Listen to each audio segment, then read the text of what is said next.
Mauthausen.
Oh, they got all the wreaths piled up all here.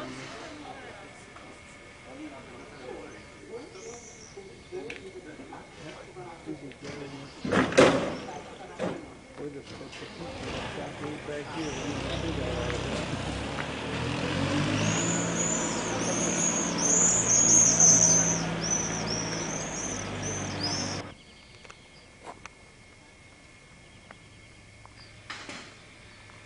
Looking behind the barracks now.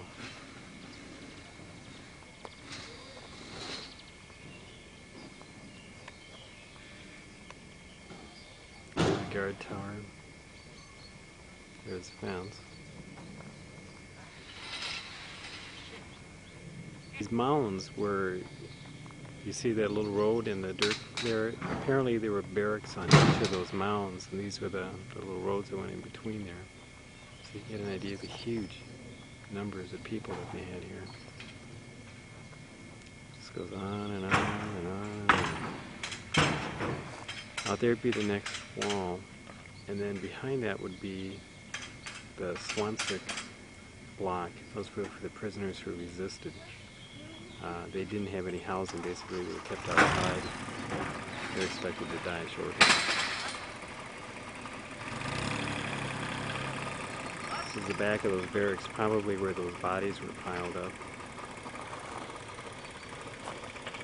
And there's this is just sort of the one side of the barracks. There's another, the main entrance is up in between those two barracks. This is inside a barrack. You can see in these bunks, they don't have all the bunks here now, but this is how wide the bunks would have been apart. They would have had 4 people in each bunk, so 2 would have slept one way and 2 the other way. They just piled them in, and my dad said the bunks were just stacked up, just lined all the way across, just enough room to walk through.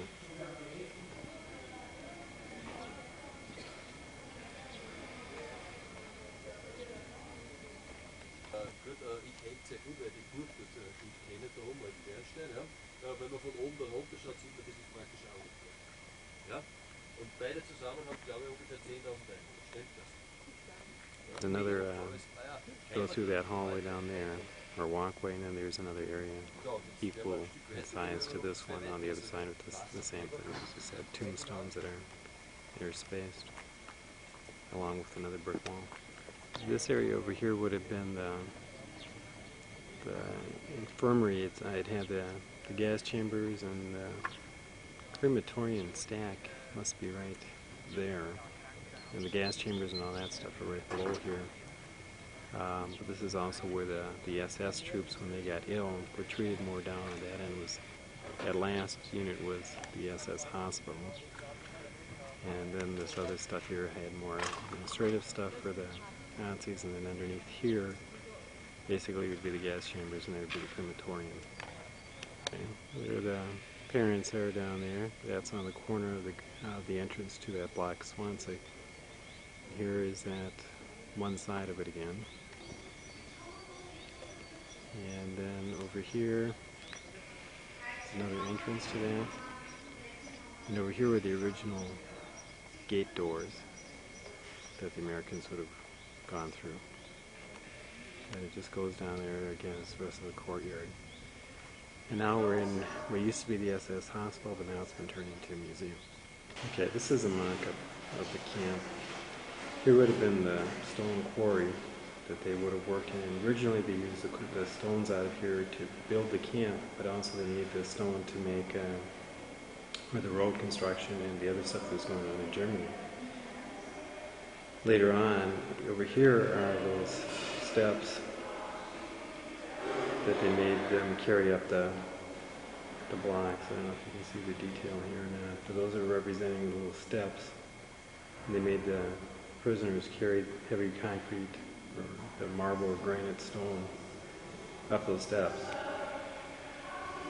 Then, this is also the area where they would line up the Jews and then push them over the top, and they would die from the fall. There's also pools of water under there, and if they didn't die from the fall, they would drown in the pool. This would be back then inside the camp. There would be the barracks. And you can see the huge numbers of barracks. Remember, before they have only a couple of them standing yet, and then the ones behind would have all been torn down, but you can still see the grass mounds on where they were. Over the guard towers out there.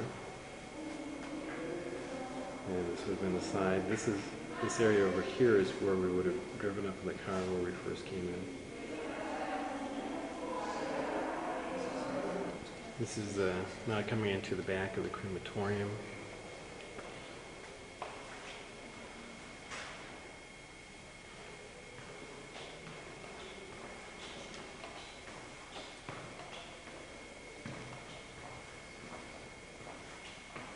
Now back in there would have been the gas chambers, and we'll go to there in a minute. Here's the crematoriums. So that in the beginning they only burned one person at a time in each deal, but then in the end they would put as many as 4 in each one. Right now there's sort of an eternal flame that's always burning in there, along with stuff commemorating the people who died in there. Now we're going on back towards where the gas chambers would have been.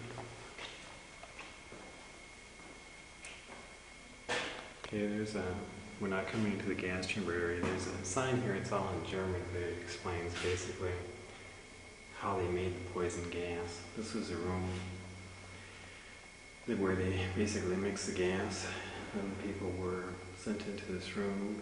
You can see the door that closes behind there. They were told they were basically going to get a shower. You can walk into the room, and you look up, you see in fact things that look like, I'm sure they didn't have the sign there now, this is the gas chamber. There are those heads that look like shower heads.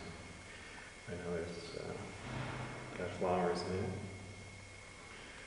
A sign there in German. I'm not sure what it means. The people below it are some of the people who have died in the chamber here. It's kind of difficult to get a sense of the size of the room, but it's about a 12 by 12 foot room. We go out, this would be going in, entering or leaving the one gas chamber, and we are now going into what would have been a torture chamber area. In here. Basically people were just beat to death in this room. You do have the one thing here, this is where they would hang them. See, we've got that hook there, and it goes up and around, and basically there they would hook a noose around the person's neck, and then down in there they had a little table, and there's one on each side. There's one over on this other side here. So they could put 2 people on a table at once, and then the Nazis would pull down on that ring, and and hook it underneath there. You just basically lift them right off the table, and then they would choke to death, suffocate. And now we're leaving the gas chamber and we're going into a room that was basically used for cold storage. They weren't able to burn the people as fast as they needed to, or were able to. So they put them in this room, which was a big refrigeration room. There you can see the refrigerated cables, or coils. So this was just a big room where they just stacked the bodies. You can see that they just had drains in the floors and sort of this concrete curb. There's one on each side, so they just would put the bodies in there, and any bodily fluids that would leak out would go straight down the drain. In the center, a walkway, there's also a drain on the floor. And then again over here on the other side. Turned around and basically I'm looking out of the cold storage area into the crematorium. And before they went into the crematorium, they made a left and they took them in here. And in this room, basically they took out their gold teeth on this table.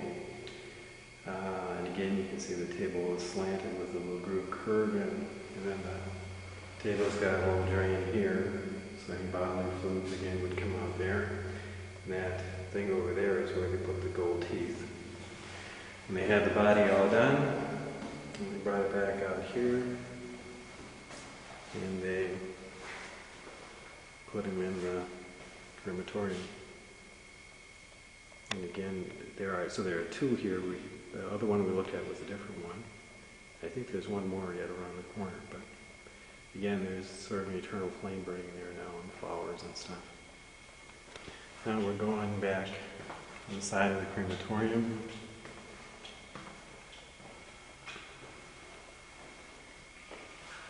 And this is just the back of the crematorium here with the light. Oops, I think we're trying to figure out here. Here we go.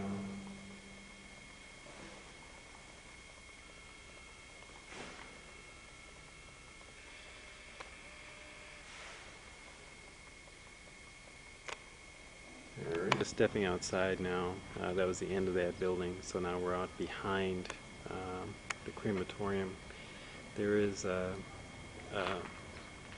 thing over here for some American soldiers, and basically a group that had been put, sort of a front-end group, some paratroopers that had dropped in ahead of time before the rest of the Americans got here. They were captured and killed by the Germans. And the prisoners here kept their ashes separate, and they buried them out here in the yard, and that's what this little memorial is for over here. This would be going out the front gate of the camp, and where those people are, then they would go down, it winds around down to the right, and that's where the quarry is. Gone to outside the front gate, this would be looking to the left. We've got a number of memorials here that are built up, have been put up. Down there and off to the right would be going down to the quarry and the death steps.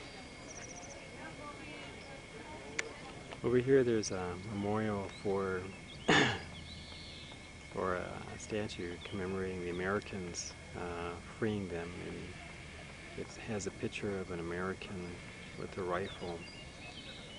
Looks like he's about to beat a German soldier who's down on the ground. Historically, that might not be very correct. Apparently the SS troops had already left, and they left it just to the city militia, and they pretty much, well, didn't have all this uniforms and everything else. And they didn't offer a lot of resistance. Now going down again, walking down where the prisoners would walk each day to go down to the quarry to work. There's another memorial that's there. And you can see that they have a number of them over there. There's another one.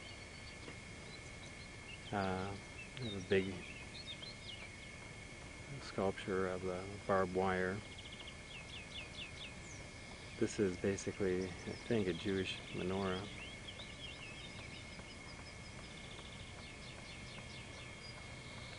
You also get a sense of the the hillside, or the country that is surrounding it here. You see the bright yellow and the dark green. I don't know how well this is going to show up. It's very pretty. We're up on a hill, and we're overlooking really pretty hilly countryside as well. See the cobbled steps walking down. As you can see, first of all, these things are very difficult to walk on. I don't know if you can get a good sense of how crooked and twisted they are, but it must have been very difficult to walk on this. And so this is where the prisoners would have to walk down each day. It goes around there, and it comes down over there, and there you can see the steps that go down into the quarry. These were all stone steps, and they had them lined about 15 or 20 across on each step, and each step had a group of people on them, and they were all carrying these massive boulders on their back, and they would have to carry these things up here all the way up to this landing up there. Most of them didn't make it. It was, at one point, you know, like we said, it was purposeful. They needed the stone to do things. Later on it just became a way to torture them, to wear them down, to kill them. More of a close-up of these stones and how crooked they were to walk on. And stuff going. Side of the hill now by the stone quarry, and I'm looking up. This is where they would have pushed the people off. Over there you can see they had these pools of water, and that's where they would fall into. There were 3 pools. There's one there. I don't know if you can see one. There's one just right in there, and there's one right underneath the hillside that I'm standing on. I would guess this hill is from the surface to the top there is probably about 300 feet.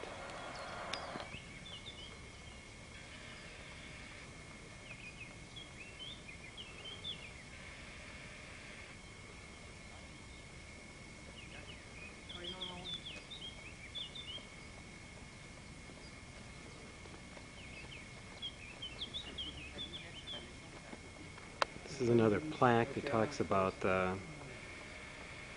this stuff. On top it's in German. On the bottom it says, in remembrance of the members of the 11th Armored Division of the 3rd U.S. Army who liberated the concentration camps at Mauthausen, Gusen, Ebensee, and others located nearby in Upper Austria. In May of 1945, your deed will never be forgotten. There's the plaque. This is down inside the stone quarry. You can see this is the area that they would have dug out.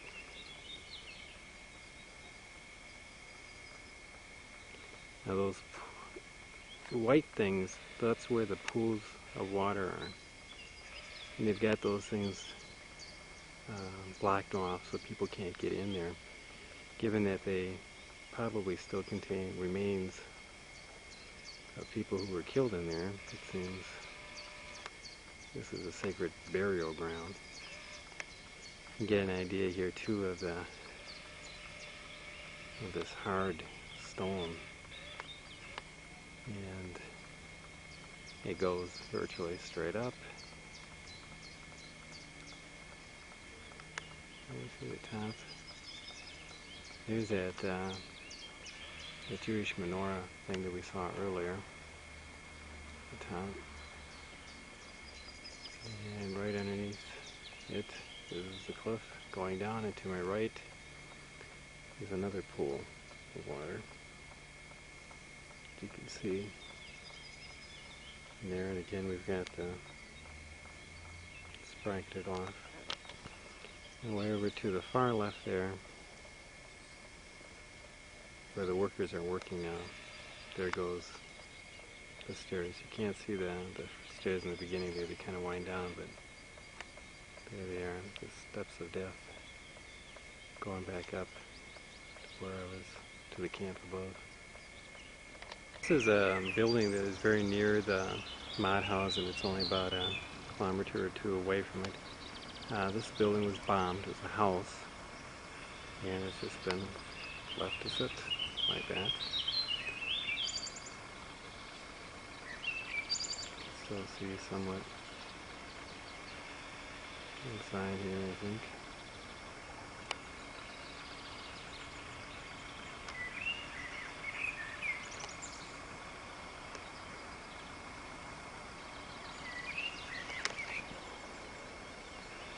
You can actually kind of see right through there.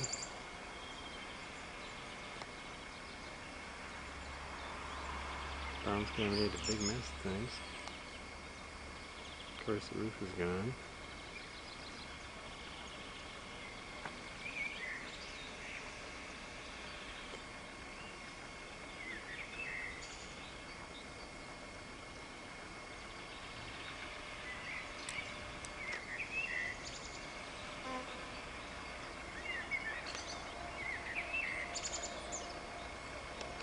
Is what's left of Camp Gusen. Not much. So along here, the right button here. This talks about, this is Camp Gusen Memorial, or the crematorium. Crematorium, KZ Gusen, Mauthausen. A little plaque over there explaining the history of it. And here's a schematic drawing of how this all worked. Basically, there are 3 camps. That was one camp, that was another camp. Here's where they rail, where they transport them, and here's the other camp. And up here was the side of the mountain where they were forced to work and dig in underneath to build a factory for the Messerschmitt jet. There's a little history here.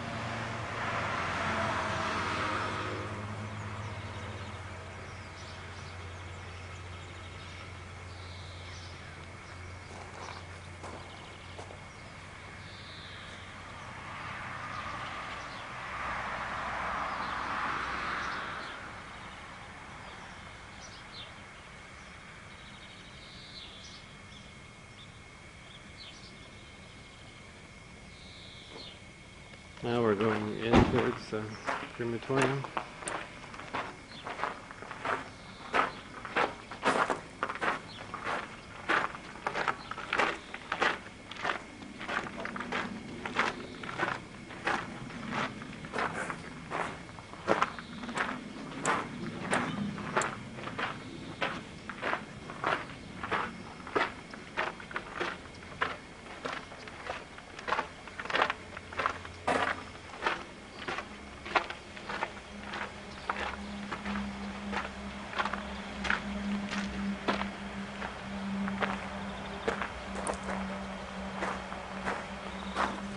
Big yard kind of around the crematorium.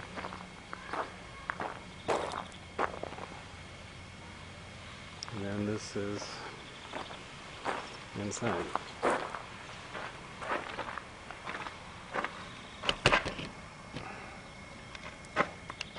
This is what it looks like inside. Near the ovens. This is all locked up. I'm shooting through a window here.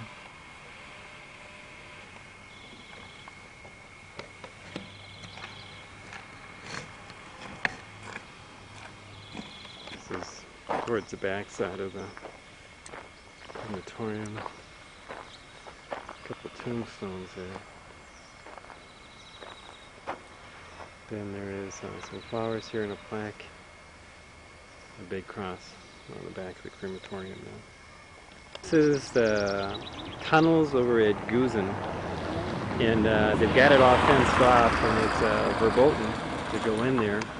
The other time when we were here with some Jewish survivors of the camp, we walked from that area that I'm aiming at now. There was no gate there, and we went in there, and the woman who owns the land now was very upset with us, and our Jewish survivors were very upset with her. This is where the factory was underneath this hill. It was granite, and that's the front entrance of the deal right there. And way at the bottom, behind that little building, was a little tunnel entrance. Right now, it's all filled in. But then underneath there, so that's where they went. They brought the prisoners from Gusen over here. They tunneled that out and made the factory that built the Messerschmitt 262 jet. And the Americans would swing by and bomb it, but were never able to really substantially damage it because it was built in underneath this substantial hill. Now looking to the left, there's the camp, or the hill again. And to the left, this flat area, this is where the barracks were. This was Gusen 1. Gusen 2 and Gusen 3 were over by the crematorium, and this is Gusen 1. So they had some of the prisoners right at the site, and the other ones they brought in by rail. There's a rail that runs between here, basically right to the left of the picture behind the hill. You can still see the rail track. And that building way above there is the remnants of a guard tower yet. It's still up there. Nobody's bothered to take it down or evidently really make much effort to preserve it. It's just kind of there, right above that, overlooking the barracks and the construction.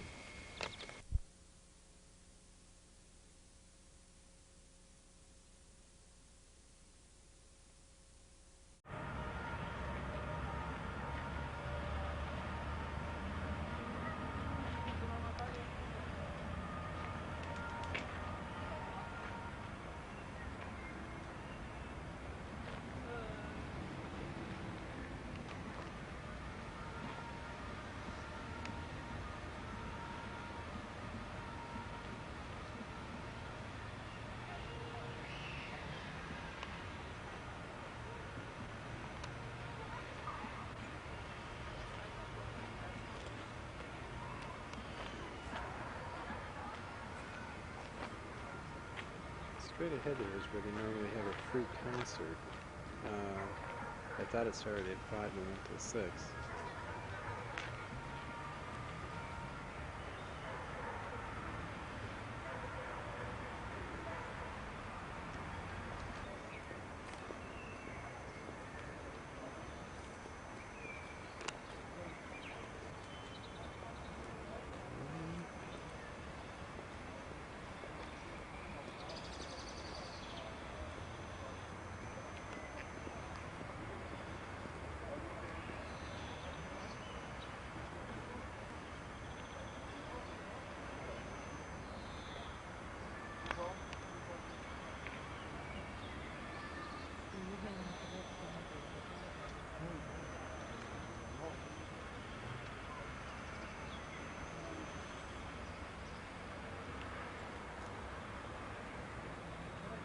This is a canal in the Stadt Park. It's used for runoff. And apparently when it rains, if it rains on a little bit, this raises many feet, and it's very dangerous in that respect. So nobody is forbidden to be hanging out down there.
Put a little bigger piece out more now so they can see it.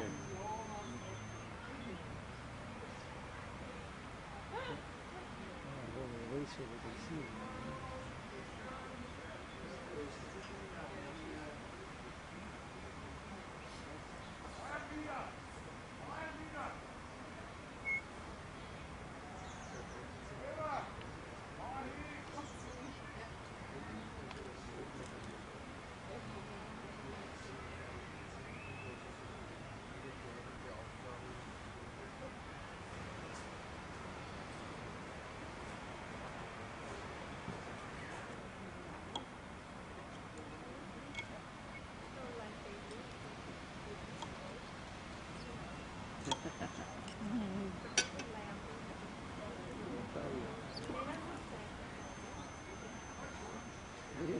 Far away now.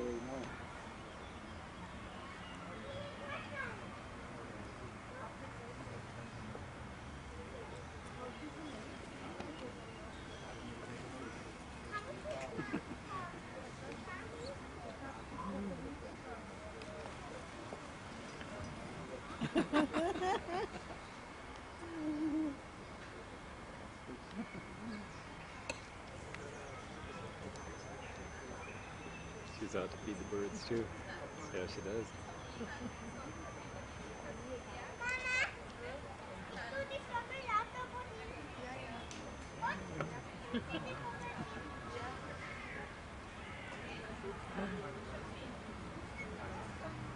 I wish it would eat off of her hand.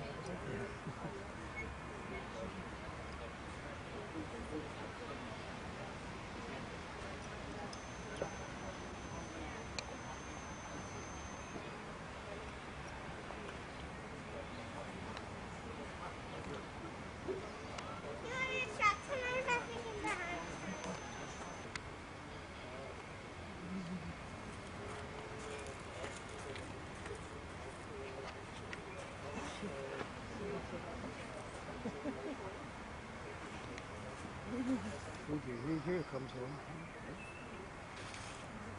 Look here, right in front of you too.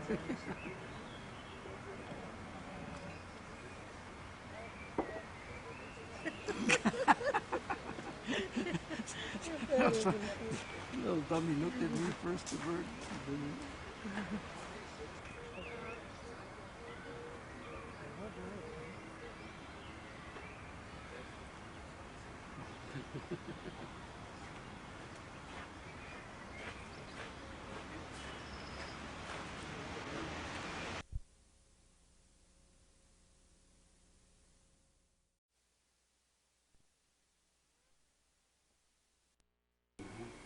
Yeah, she does that.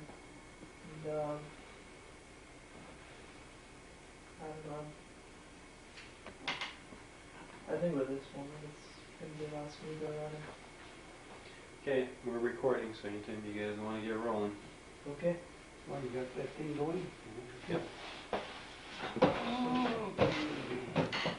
how old were you when World War II began?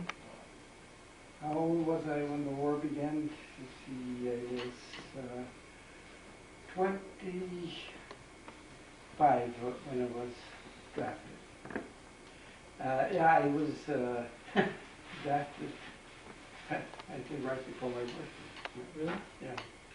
So that was how it started for you, basically? Yeah. Then we tried to get the deferment because we were on the farm. And Grandma was, my wife, I shouldn't say Grandma, my wife was pregnant at the time. Okay. And they said this isn't going to qualify. So there was no getting around it. You got your little draft card that all of a sudden you were in 1A, so that meant that you had to go. Then you got your physical in town here, and that went off a much well of a hitch, unfortunately. And then they took you down by bus to Fort Snelling, and there you got another physical. And I didn't get any mark against me. He was 100% physically fit, so we thought anyhow. So after that, I did get most of the guys, I think, had to leave right from there, but I was I had a leave for, I think it was 2 weeks to get things straightened out on the farm. And I report back to Fort Snelling. Then went down to Camp Wallace, and that's on Texas, where it's nice and warm. Yeah, actually, it was about the worst time to take your basic training in Texas. It's hot down there. Maybe temperature-wise, it didn't get much warmer than some days here, but the humidity is what killed you. You went to bed night in the evenings wet, and you woke up wet in the morning. No luxury of air conditioning. So. What months were you down there? June. I was down there. They used to have an 8-week training session. Then the basic training. Then they cut it down to 6 weeks. They were running short of combat. So which version did you take, the 8-week or the 6 week? 6 weeks. That went a little quicker. So, Mm-hmm. and that was the basic training. I always think, you know, they make it so miserable for you that you're glad to get out done with that and get this thing over with. You know, it's kind of funny, you know. It seemed to me that always what they call the cadres, the guys, the sergeant corporals that did the training, and they picked the guys that was the biggest spouse, you know, he had that problem. And sometimes I even think you were some of the stupider ones, and that's why they, you know, they didn't mind calling you names and stuff, you know, more or less to get things done. So that was that. I think that is their purpose, you know, to learn this and that the drill is into you about hating the enemy and stuff and all that good stuff. Okay. And then outside of that, the basic training is relatively kind of boring, you might say. You know, I had no trouble doing any of the things, but as far as physical things were concerned, some guys had trouble making the hikes or going the obstacle course. You know, you had to be able to climb a wall and do pull-ups and all this good stuff. But I had no problem with that, so it was no challenge really for me. So then anyhow, when we were done, So how long did that all take you? this To the point where you were drafted till you were done with training? the 6 weeks were up, and then I forget exactly what. See, that must have been close to the end of July or something by then, I guess. I didn't keep a diary really, so Okay. anyhow, we were from Texas, we came up to Fort Sheridan, Illinois. That's on the there we came, they had to press everything, what was available for transportation. You wouldn't believe we had an old steam engine pulling the train, you know, and now, you know. And then it was so hot, you had the windows open, we were covered with soot from top to bottom. And I shouldn't say this on tape, but you wouldn't believe that the bathroom that was on the train, there was just a stool and a kind of a funny shaped tunnel going out onto the track, and that was it. So you can see they really had to dig down to get all the cars and stuff that was movable. So in Fort Sheridan, there joined anti-aircraft unit. Well, first, when we got there, on the train, I should mention this, we got some kind of a bug, and they thought we had the cholera. So we were isolated from the rest of the camp out and further away, and all we got was bread and water for 2 days. And then they decided that we were all right, and then there was what they called a 40 Beaufort It's a 40mm gun. It's highly mobile. Swedish anti-aircraft. Yeah, and they shipped those to Africa. And as it was when we got there, that's how we were supposed to fill that unit out. But then we had this, what they thought we had to cover us, so we didn't get to go. So you were about to be shipped to North Africa? Yeah. So we had to find somebody else to do it, fill in, and anyhow, it took them a little longer than to get going until they got their replacements, but they figured we weren't physically fit for it. We thought we had cover. So then it was at Fort Sheridan in a couple of weeks. And then we got, then I was on a 90mm gun section at anti-aircraft. And that was kind of interesting to learn how they set those down and stuff. And they would shoot targets pulled by plane over Lake Michigan. So it was kind of interesting, you know. Anyhow, then we got moved out to New Jersey, where that's Patterson was where our headquarters was, and we were in a smaller town. The whole company got kind of split up. The Wright's airplane factory was supposed to be our mission there to protect it from any aircraft, from a possible air attack. So then there I was transferred from the gun section to the communication section, and I was a switchboard operator during all the time I was there. And then when that was kind of, we had to be on duty 24 hours a day, not your anti-aircraft. It was what they called semi-duty, I suppose. And you know, you had to be, you couldn't leave the camp ever unless you had a pass, and the passes were pretty limited. Anyhow, I was there until the things got rough. They got short of I think more or less combat troops, and because by then the German Luftwaffe was getting a little weaker. You know, they figured they had those. There was no danger of them attacking actually the U.S. And so and they decided to use us elsewhere. So we got shipped down to Camp Gordon, Georgia, and we had to take a refresher infantry course, and that was kind of fun. We had got kind of soft, you know, just more or less sitting around. I had gained weight and stuff, and you know, the combat infantry course, they really shoved it to us there. They had some guys, some lieutenant there that was in charge of our particular group.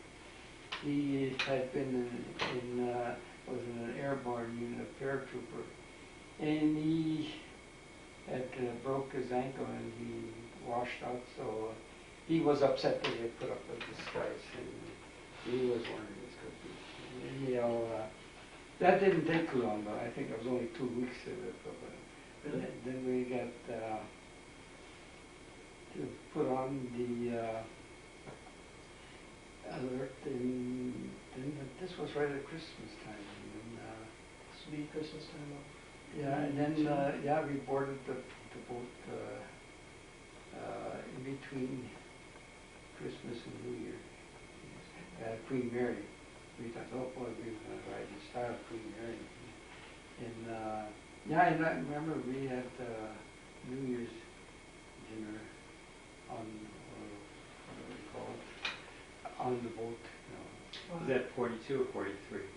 Oh, that was in 40. Well, New Year's, that would have been the end of 43, would have been 44. So it'd be a start of 44? It would have started 44. And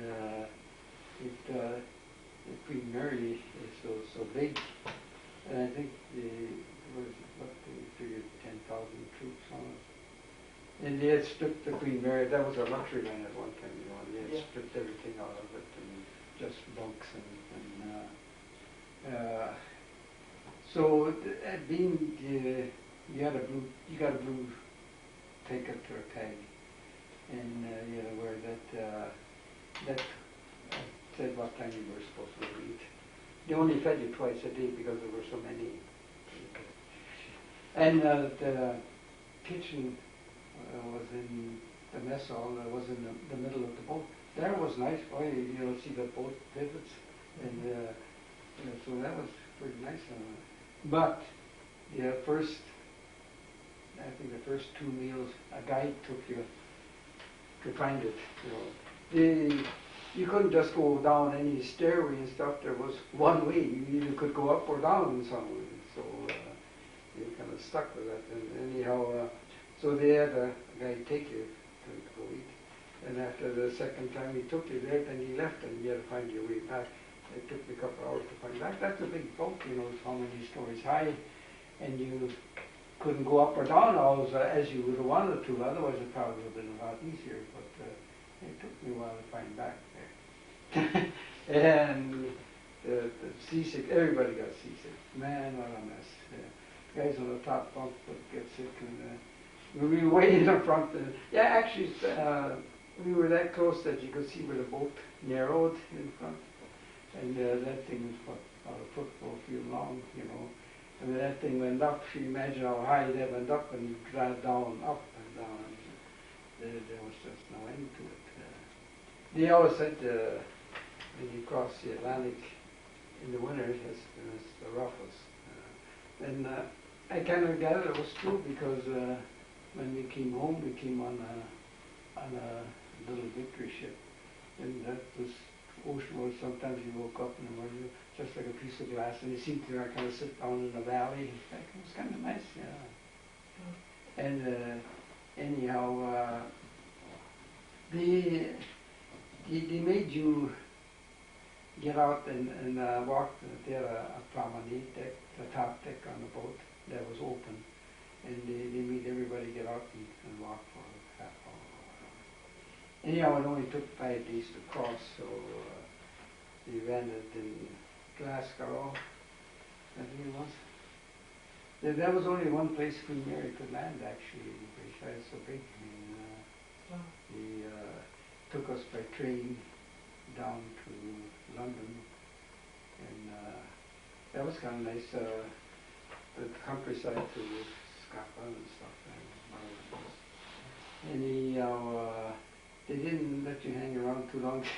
Well, it was kind of funny. I thought that they never would find all the guys together anymore when we were supposed to get on the boat. They were all disappeared in pubs and stuff. And so but they all managed to get on the boat. And lo and behold, by the time we had landed, I was seasick for about, I think, 2 days or so. Anyhow, I wasn't feeling too bad by the time we landed. Anyhow, these boats, they run us right up on the thing, where you disembark. And some guys got seasick all over again crossing the channel. And anyhow, but I was just grateful. I could picture the mess that must have been when D-Day, when the invasion was. It was miserable enough, the guys being sick around and stuff. So when did you actually land in continental Europe? When did you cross the channel? Yeah, well, it didn't take long. I think it was in the foxhole 2 weeks after we left the States. Yeah, it was. See, when we got there, that was at Le Havre, France, and then from there they loaded us into these trains. They call them 48s. What that meant was that, and also the story went, it could haul 8 horses or 40 men. 40. It wasn't just a cattle car, But it was closed, but there was no heat or anything in it, and this was January, and it was shivering there. And apparently, somewhere along the lines, they had eating places arranged. So once I think that the first time you got on the train, you started off, and all of it was around midnight, and they said, everybody want to eat, got to get out and eat. It was cold, nobody really wanted to go out, but you were hungry too, so they went out and ate.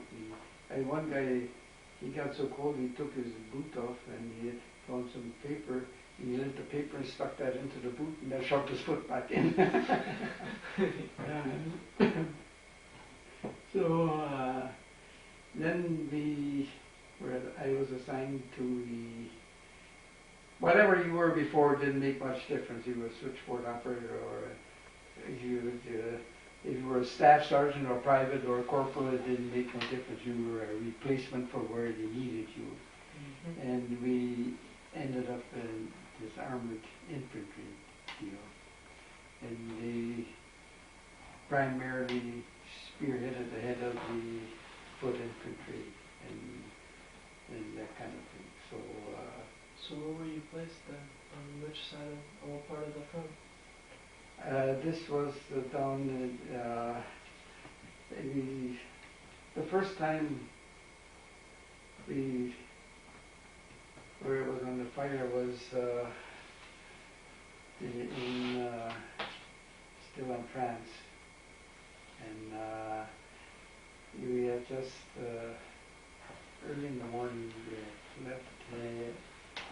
Anyhow, we were supposed, there was a roadblock. The tanks ran into a roadblock. So the guys, you see, the armored infantry, those were the tankers. The tank division, they joined up with the armored infantry. And we rode in half tracks. You know what a half track is? Yeah. Mm-hmm. And so whenever the tanks ran across a roadblock, they called for the armored infantry right behind. They had to dismount and move the roadblock. And as we went up to the roadblock, we got under fire. So I think that's how more or less the thing we were. Anyhow, that was the first thing. I was scared as hell. It was dark and it was shooting around, And, but it was just more or less a brief skirmish. It didn't amount to too much. And, so what happened in this roadblock? Did anybody from the American side get killed? No, not that I know of. Could have. But anyhow, after probably, I don't know, 10, 15 minutes, the fire ceased. And see, a lot of times you'd have these tactics. You put up a roadblock and just keep a small group of men there to, kind of dealing with things. They weren't there to stop us, really. They just were there to pay us, I think. Because after that, got the roadblock cleared up and mounted up again, and there was no more resistance for the next time. How long from when you first got into Europe until you were in your first battle there? Oh, from Or that first combat? yeah, I see all this real quick, from the shore. You didn't go into any camp or anything. You went right into a train more or less, and you started hauling you off. And it didn't take too long to cover that distance. A day or two, or? I suppose because from the time we left the States, it was New Year's, it was the 8th, and I think by the 15th or so of that January, I was in Foxhole already, so, it didn't take them long to get you there. So how did the battle really go for you? I mean, was it mostly just... Well, a lot, we weren't, it isn't like some people picture, like not in World War I where you had trenches, stuff. Mm-hmm. You replaced those with foxholes. Because apparently World War II was a lot more mobile, advanced quick. Used to set up an elaborate trench system if these didn't stay there long. Because, until with some places, they got to hold up for longer. But yeah, one time I got 2 foxholes in one time. You just had to run duck, and all of a sudden you said mount up again. So, and some people wondered, how you could dig foxholes, A lot of times, there was so much snow, there was a little wooded area, especially with snow, you could dig down. They had on the half track, they had a pick, where you could pick the leaves.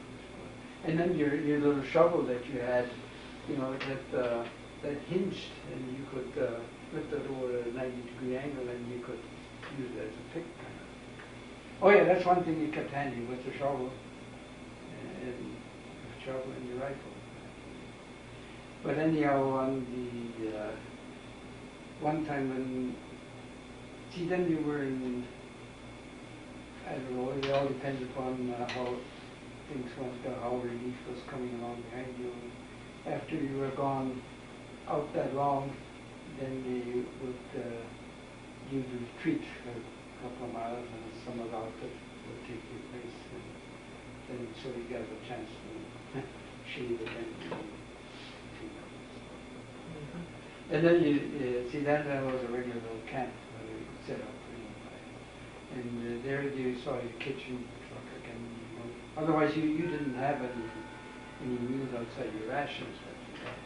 So you basically were sent cold rations. Then you'd always start with a fire. But then, if it so happened that at the end of the day, which you always try to do, is to get into a town, a small town, where there were some houses standing. Well, any part of the house just as well. I know one time we only had a room built on the house. It's hold up for the night there. And then if we could find anything, then most of the time you couldn't. Everything was wrecked in the house more or less. Once in a while you had a pretty decent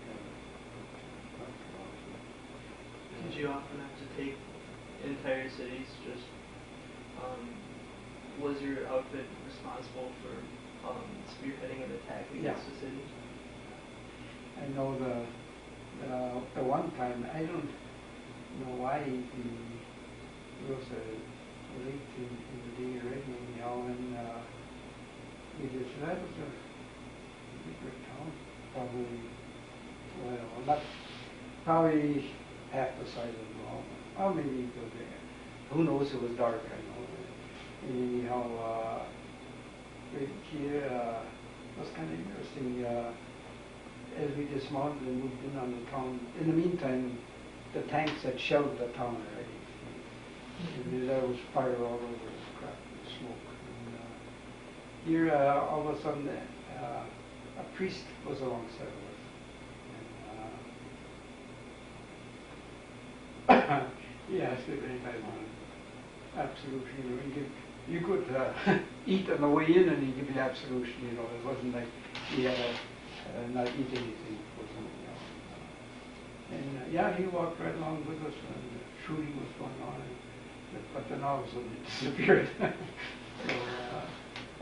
but that was kind of scary, because it was, you didn't see much, it's just the fire all over and stuff. And that was more one of the first one. But otherwise, I was not involved in a hand-to-hand combat or anything, or close-range combat, more or less. As things went along, the resistance got less, and I think most of the German soldiers knew the end was they weren't gonna win, so they were ready to give up, So, and once in a while, we found some diehards that would, But it's not saying we lost how many men actually in the company. It's in that file, I guess, how many died. No, so as it wound down, I know at Easter time, then you started to hate to go because you knew it was coming to an end. You hit it pretty sharp at the last end, you know. So it was kind of scary, but yeah, on Easter Sunday, you know, it was kind of scratchy. But after that, they kind of went down. So an Easter Sunday of 45, so basically, right? No, Not 44? no, 45, huh? I was drafted in 42, and I was gone for 40 months, so 44 months, 44 months. So, that, yeah, I came home in the fall of 45, yeah. So that would have been, yeah, Easter Sunday in 45. We're out of tape here now too. Actually, we're down to the 1 minute warning, and then we're going to have 10 minutes of the Vikings. This would be a good place to stop and Yeah, Okay. pick it up then. But anyhow, in the process, you probably read this in history, the French had built the Maginot Line after World War, Yeah. during what, and the Germans had the Siegfried Line. Mhm. And then I spent some time on both lines. On the Siegfried Line, I know we were holed up in one of those bunkers Oh, yeah. for a couple of days there. And we crossed the Rhine on a bridge of pontoons. Oh, yeah. Yeah. Those? Yeah, but the combat engineers had put up, you know. So you actually crossed into Germany and then went into North Austria for some bit? Yeah, yeah, we were in Austria. See, there's where those concentration camps were in Austria. See, yeah, we were more in the southern part of it. See, You know, when you took a town or something like that, were they sympathizing for or against you? you would see we were fearful. Because the only time really that you get in contact with anyone is if there was resistance, you didn't get to see us very much. Did you? But if we took a town over and decided to stay there for a night, and I was the only one that could speak German, I was always elected to go around to chase. Well, I'll get a block houses for the soldiers to stay in. And I the two guys with me, and you go to the house and tell me everything else. You know, you couldn't be sympathetic to me, no way. The captain told me you gave me 10 minutes to get out. So you didn't let on to the civilians that you knew how to speak German because they would have tested you to that, you know, to try to stay. So I would just go to some roast I need to get out 10 minutes. I told them that's all they had. Mm-hmm. And they would cry. Some had little babies, you know, and they didn't know where to run to, you know. That was up to them to find a place to stay. You know. It was hard for them. I felt sorry for them. And they would call me, Herr Schneider, but Schneider, what could I do? I had my orders to do this, and that was it. Mm-hmm. So, and they were not hateful or anything.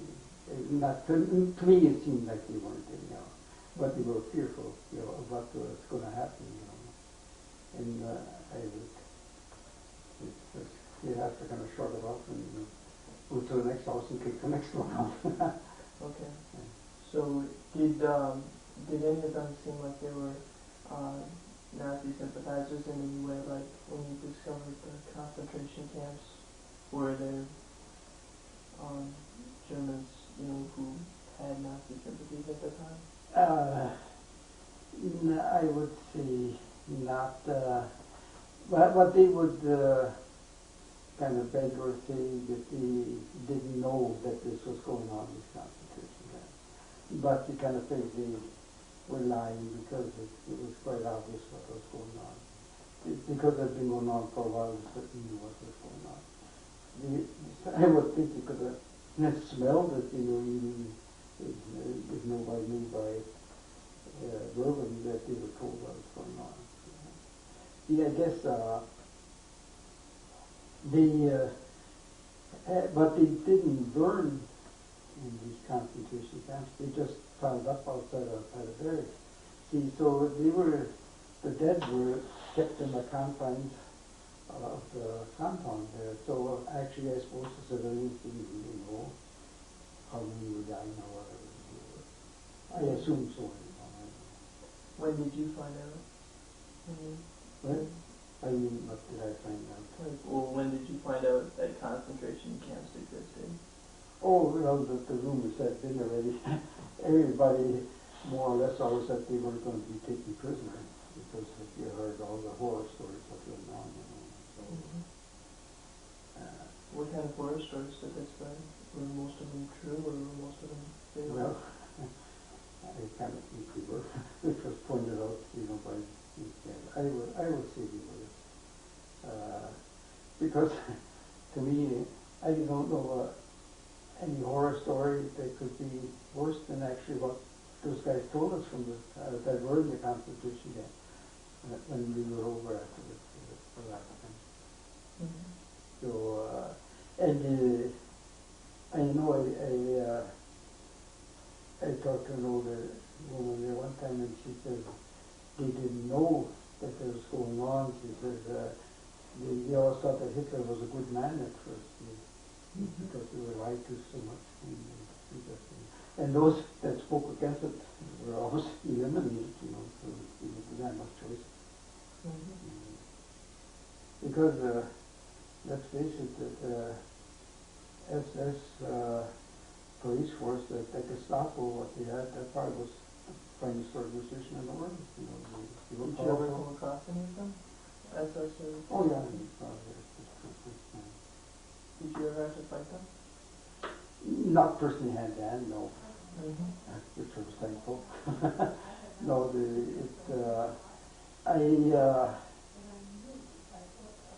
when we went from house to house, this was the worst part always.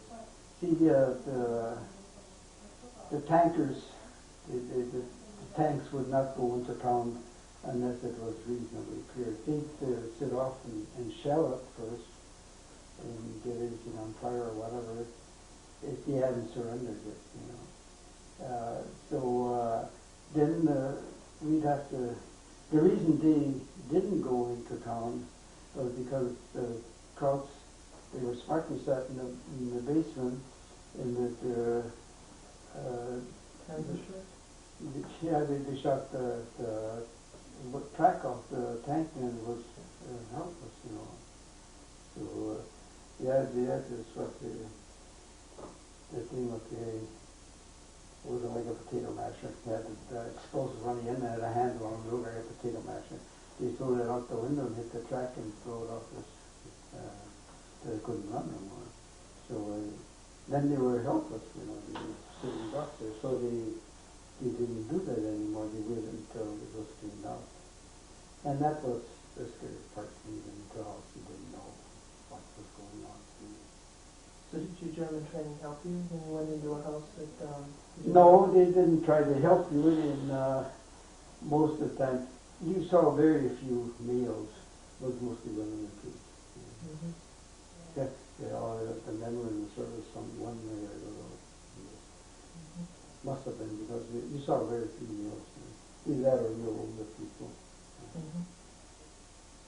The only ones you saw were in the rural areas where the farmers were. The one time I was stayed by a farmhouse, the guy who was by a farmhouse, he was grinding these beets through for the cattle, and they had a hand crank it, and some of our guys helped. Yeah, and they said, yeah, they're just the other day they were short of help. The farm, the guy went out in the field to get something, he got hit a landmine and blew himself up. No, as a rule, we weren't hateful. I didn't notice anybody really being deliberately destructive or hateful to the Germans. Someone probably didn't want this anymore than we did, you know. No, as a rule, I guess they treat him fairly respectful. But let's face it, when you get a whole bunch of people from different walks of life, you're going to have some guys that are not so nice, but the majority of them I consider pretty decent. Now, in every war, like actually World War II has come to be called the Good War because it, really seeing that America behaved really honorably. Was it your experience that Americans basically just served more honorably in battle than in other wars?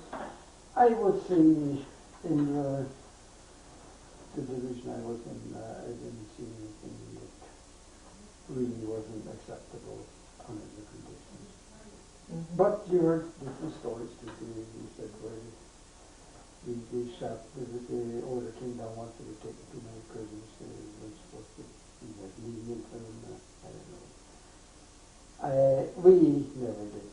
Now, those were just, you heard stories and you read about them too when this happened. So I suppose they probably did, like you see, there's always good guys and bad guys on either side. Mm-hmm. And I know most of the ones that we took the prisoners, they were the younger guys that didn't want to fight either. And I remember one distinctly was an older guy, I guess he was a regular army guy. And he just, he got fired through me, but not all of it yet. He was really defiant. But those were the exceptions. I suppose he would have found that in the outfit. Good. Now, are there any lessons that my generation should really learn from World War II? From the experience of it? Yeah, I guess by and large it would be a lot of lessons, but particularly would be, and really why we even had the wars, why it's more or less, I think a lot of them are your military leaders, probably. We go to school, it's all we learn is how to run the battles and stuff, but to the Liberty Starter War, I don't think so. And I think if you see the ramifications of a war, if you be in the participate and see what the civilians have to go through, we certainly could not wish that on any country. When you saw when we would be back for a rest, and then we had the kitchen truck there to cook for us, and we would probably get to eat around 7 or 7:30 in the morning, and then you'd have little kids standing in line at 6 o'clock in the morning to pick up your garbage.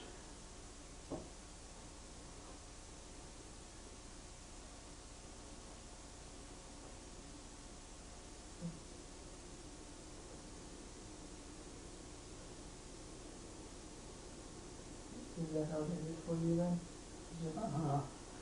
No,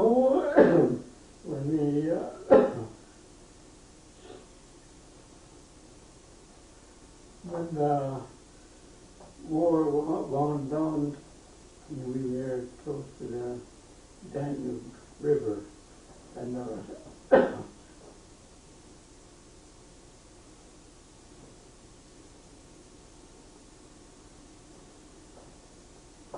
dam spoke something to me.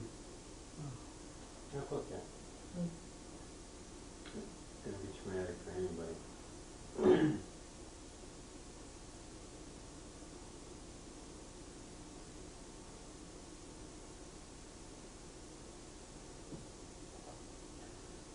So,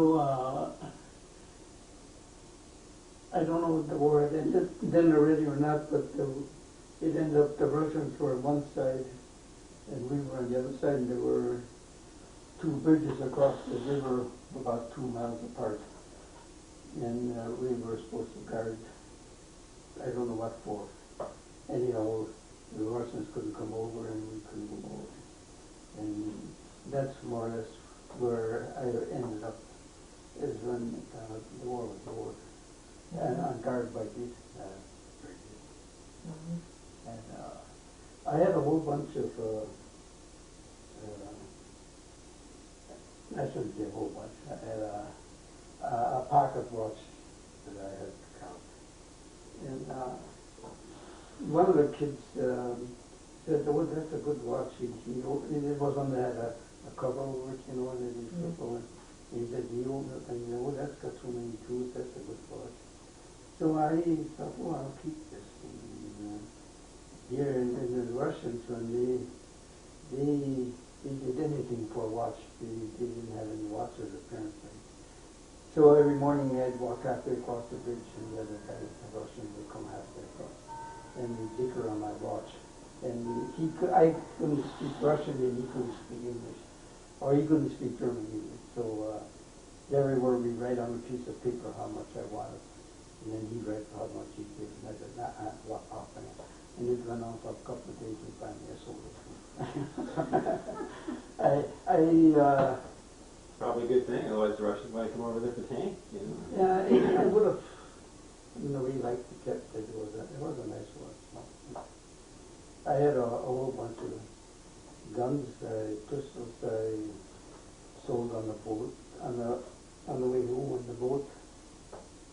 To feel that so many guys, they didn't have any opportunity to get anything. In fact, I sold the one pistol to our half-track driver. He never got he and the assistant driver, they always stayed with the vehicles when we had to dismount and go. They would have to guard the vehicle, and then when we'd come back, they were pretty good. They'd break out the water cans and stuff like that. So, and when he saw this, that was an old lumberjack from Washington, I guess. And he just loved guns. And back then I had that P-38, that was really a nice gun, and I didn't want to sell it. But he said, I'll give you $100, I'll send you, and I'll write my wife to tell her to send your wife a check for $100. And finally I told him I thought I was going to get a Luger yet, you know. I never did. But, yeah, he did send I guess whatever his wife's name was, she sent $100 for it. Wow. So, yeah, that's what he just loved this gun. He polished it and keep it oil and stuff. But, You had a number of guns, so how did that all work? You brought home the rifle and the... Yeah, I had to send the rifle home. The pistols I always just kept, you know. Yeah, I had one for Uncle Dick, one for Uncle Timmy, and I kept one, and I had about 5 or 6 more. One was a 25 caliber, dinky thing. Yeah, the guys would scoff at a 22 or something, so that was a BB gun. See, once when we were back for a rest, I happened to come walking back from the Trinity outdoor trench, you know, and all of a sudden the captain and the first sergeant stopped me, and then he pointed to a tree. He asked me how far that was away. And so many yards. And he said, "You ever fire a bazooka?" And yeah, I looked up at the stick. He said, "Good." Then he had me shoot the thing. So that was a kind of a thought. The damn bazooka, it never was, in my estimation, a hit and miss deal. It was all right if it kept going straight, but a lot of times when they knew we're in, it had that explosive part like it just on the front end, and that was supposed to go directly and hit that, and then out of it hit, it would explode. And the one I fired at 15 was the 7 didn't go in. which I could do nothing about. It was but then I, from them, yeah, he said that the regular bazooka man got shot. I was the bazooka man from them. This is great news to know. And so I had to trade my M1 rifle in for a carbine, and that was like a toy again. It's a 32 caliber, I mean a 30 caliber like the M1, but the cartridge is only that long, you know. The reason I got the carbine was because they had to carry bazooka all the time. And that was a clumsy thing. Well, it broke in the middle, it hinged, and then it had kind of a sling when you carried it, kind of some. That over one shoulder, the rifle in the other hand, and then you had to get in the back of the tank there. I sat with my two things trying to hang on to the tank, and away we go. I didn't think too much of that. And I thought less of it the one time. Fortunately, the bazooka man wasn't called too often. But once the convoy stopped, and they said, all bazooka man up front. It's private Tiger tank. Well, they said there was Tiger tank. And everybody shivered at the Tiger tank. That was the best tank. And they had that 88 millimeter gun on it. And that thing was huge, as big as a house. And anyhow, I had a partner. He had to carry the ammo. And they had it in a sack. And I guess about 4 of them. They were heavy to carry. And he had to put it along with me. And he said, don't try anything heroic. I said, don't worry. He said, observe what they're doing. If they will stop or go in a different direction instead of in our direction, that's the goal. So we sat there waiting. He sure enough, all of a sudden, after we had gone a ways ahead, the British had come. He ended up in the little field and had that trouble. Here you stopped, and then I could hear they had their tank open on top of the guy. They were firing it on the wind first, and all of a sudden it turned off in the other direction.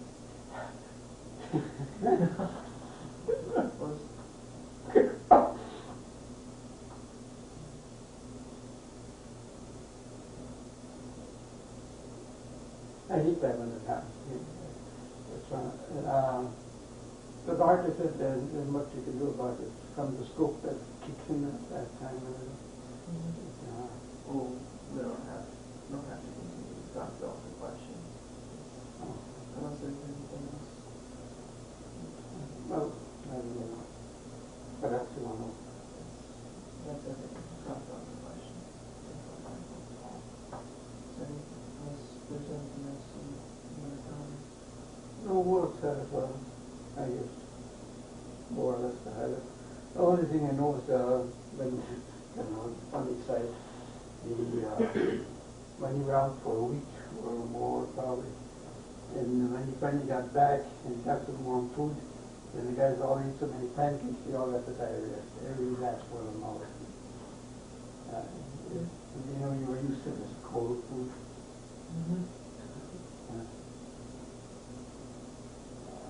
You knew better, I guess, after once or twice, but you still did it.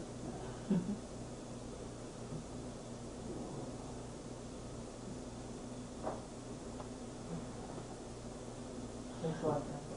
That was good.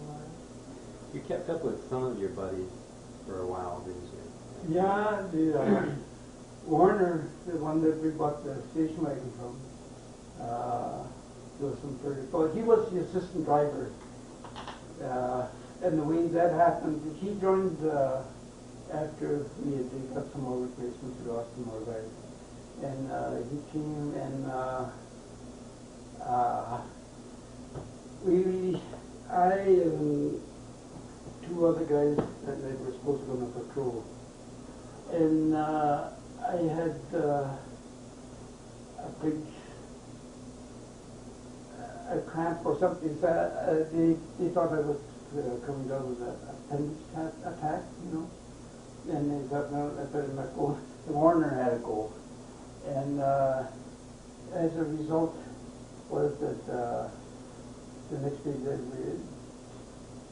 somehow or another, anyhow, due to that he had to go on that, he got to be the assistant driver somehow or another. I don't know just why it happened. That was his lucky break, really. That was a good deal, wasn't it, to be the assistant driver? Oh, sure, he had nothing to worry about more or less. He sat up in the front part of the... Well, the half-track it had armor on the sides, you know.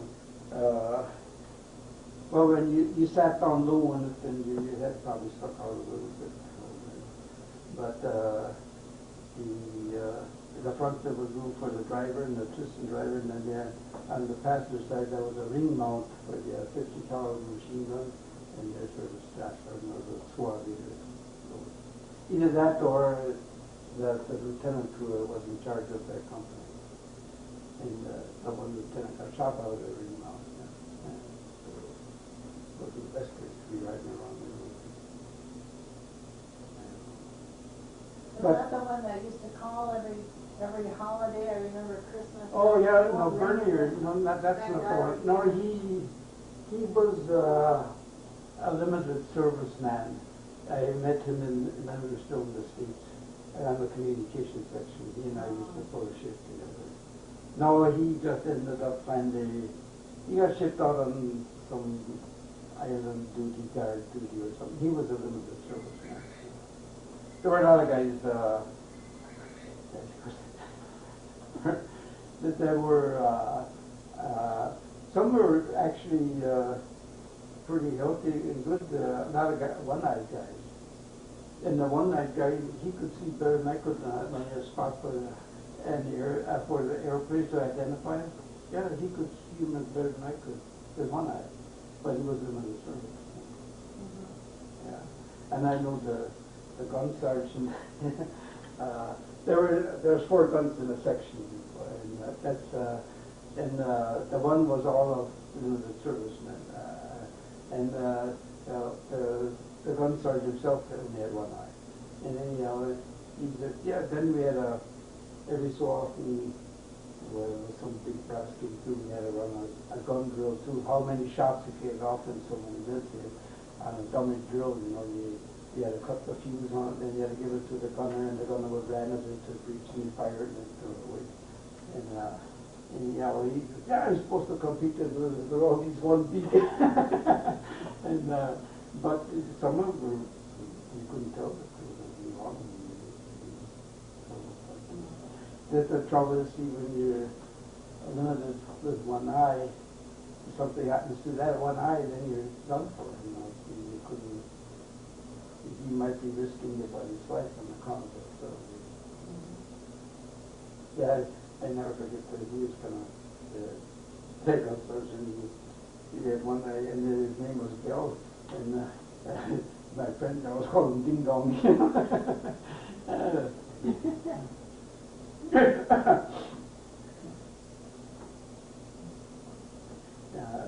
But then when they figured the Germans weren't going to ever be able to attack us on the land anymore, even the whole outfit got broke up, and even the servicemen were sent somewhere for probably, I know, not like the Bernier, he got sent down to South Pacific somewhere. Some island there where he was captured and he was put into duty there.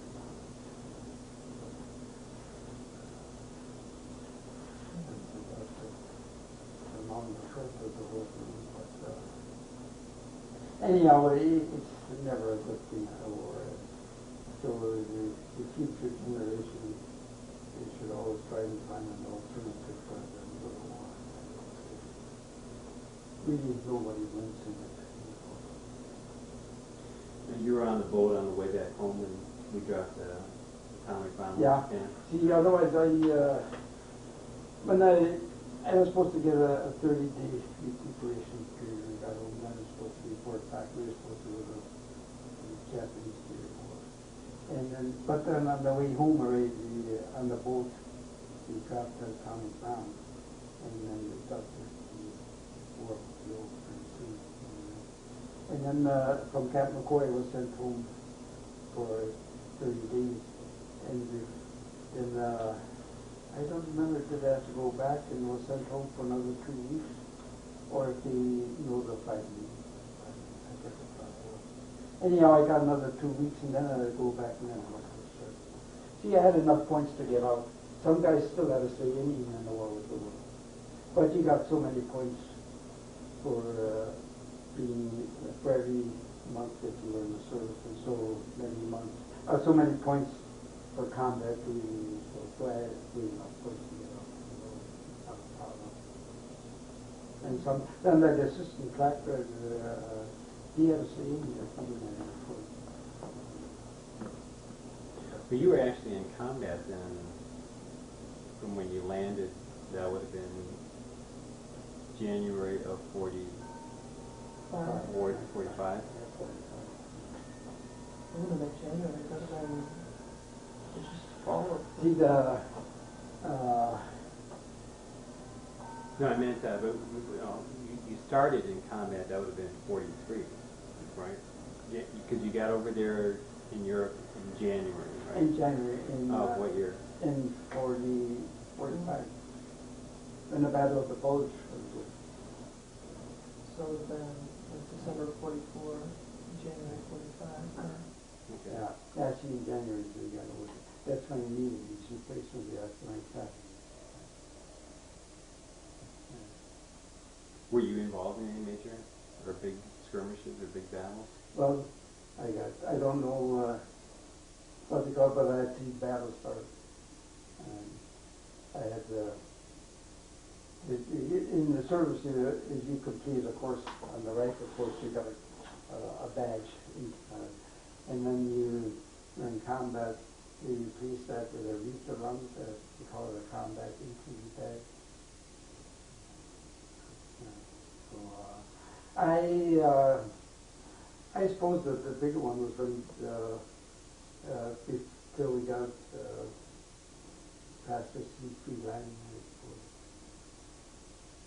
So to determine just any big 1, 3 or 4 day battle is pretty hard to pick out. This is a kind of a running game, right where the company that joined over the day had been pinned down, and there was a Christmas time, and they lost a couple of guys on that, and they lost their vehicle. It was in Bastogne, I guess they called it. And that's why they were pulled back, and then they had to wait until replacements came in, and then they came in. So, truthfully speaking, I think that the worst thing always was to make a beachhead somewhere, so yeah, that was terrible. And the thing was, you didn't have to worry about the enemy fire. Sometimes your own shells would drop short, and it was so. And you could always tell, when you landed, which direction you were coming if you were in the dry. I know one time, I don't know whose fault it was, but there was kind of in the wooded area, and I guess that they had overshot. They went further than we were supposed to. And then we had Tim, and we were getting shelled from around, so it wasn't that smart to be that aggressive, Yeah, but it's amazing, really, how they could pinpoint the fire power. See, actually, the armored infantry, when they joined up with the tankers, they had a lot of firepower. Even like our half-track, just that one vehicle, there was a 50 caliber machine gun on the ring mount, and a 30 caliber on the side. I was a bazooka man with a machine gun on it. So, plus all your hand weapons, your grenades, and whatnot on. So one vehicle created a lot of firepower. So, but actually, like you've probably seen in the movie, where if they go actually run in the hand for hand and didn't have any of that. Were there any movies that you thought were accurate portrayals of World War II suffering? Well, I didn't go to Saving Private Ryan. They said that was probably one of the better ones. I don't know. And see, there, when the things, some really, that one book I was reading about was, he had I guess the name of the book, Bridge Too Far or something. Mm-hmm. Yeah. And there is the casualties. There they actually saw the guys from over. But actually, a lot, yeah, you saw guys running, like that one time I was in a town where it was towards evening when the attack was. Yeah, you saw the guys running and stuff, but actually, as far as you going in wiping out a machine gun nest or something, I had no part in that. Which is the one. And the thing after the bulge was repulsed, then things more or less us trying to catch them, the train out. But still, we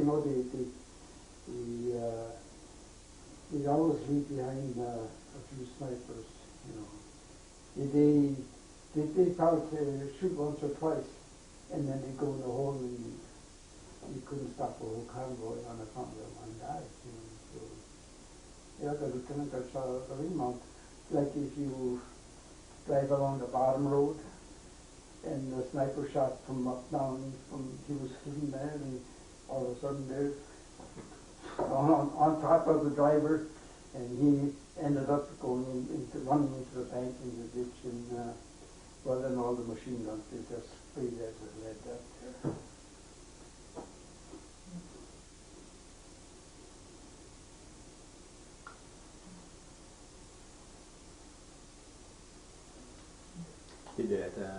Did he survive the wound? Yeah. Yeah, I think,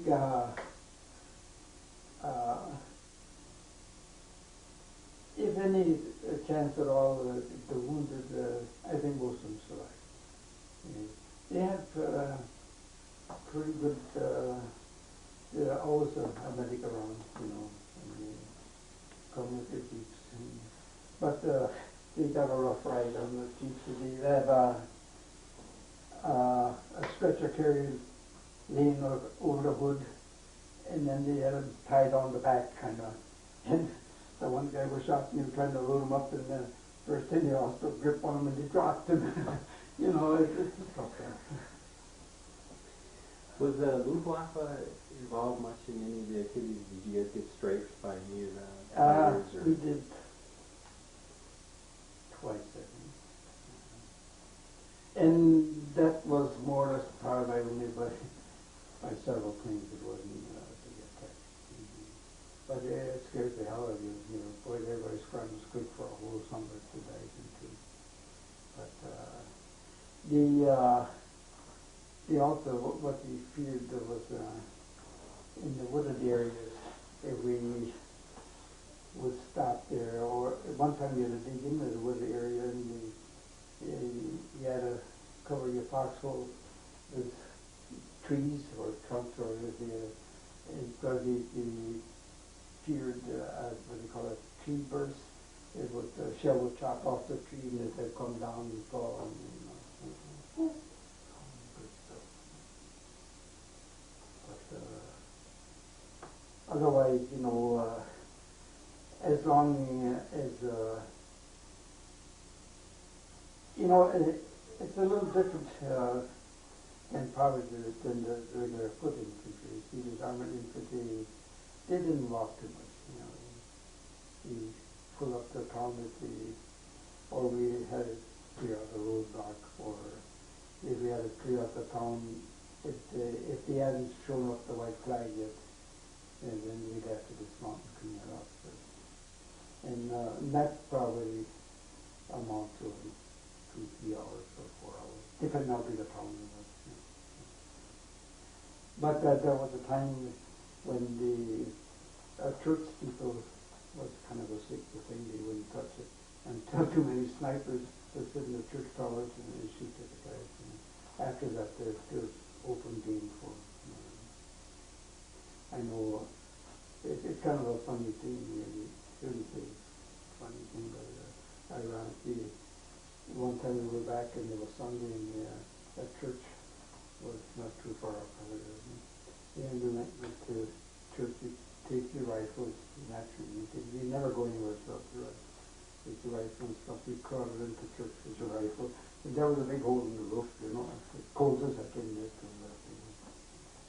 So, Those church, how far would those tanks be away when they'd knock off those church towers? oh, yeah, quite a ways. And they're that accurate they could handle them. Oh, yeah, when they weren't on the run on fire,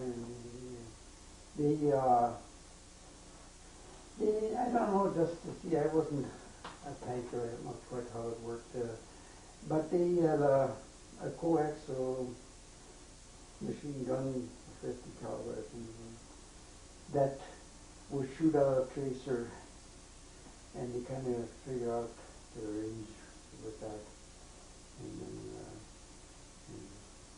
boom away. So you use just a machine gun caliber that you get Yeah, the that's what, beam that's and the what, range, and yeah, then that's just what, lock it up from there. that's what somebody said, I know. See, if you right close to a tanker, they couldn't hit you with their guns, you know, they couldn't took them down close enough to get you, you know, so,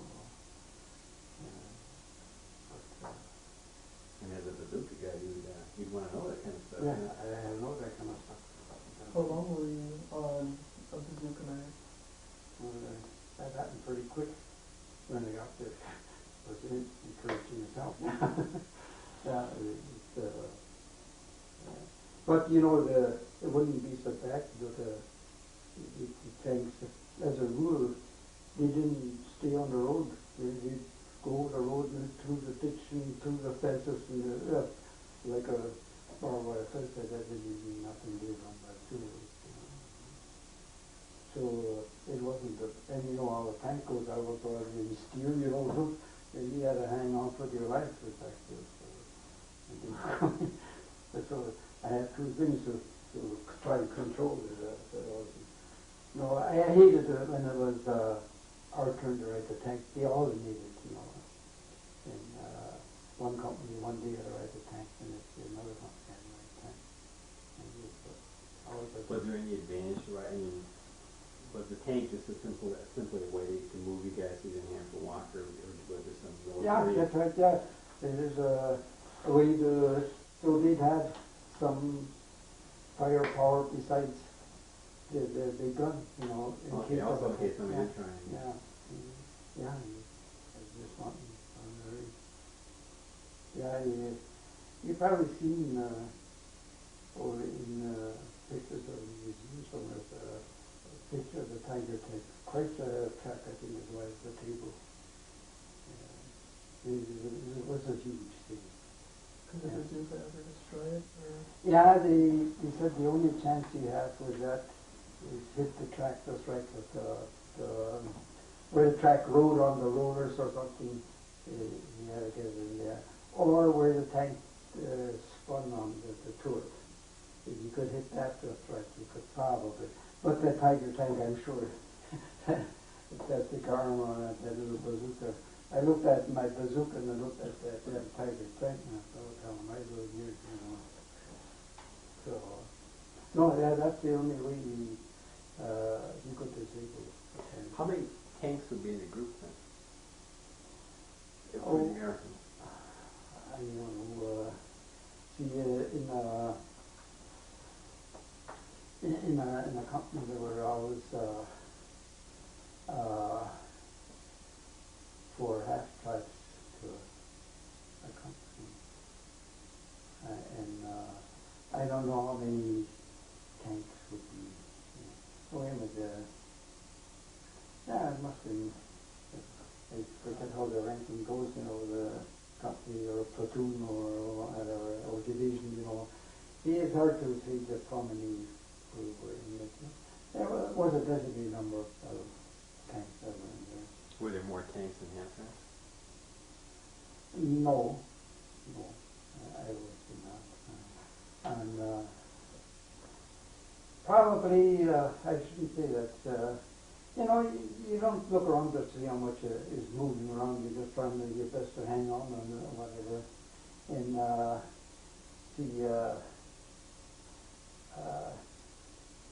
the half-tracks,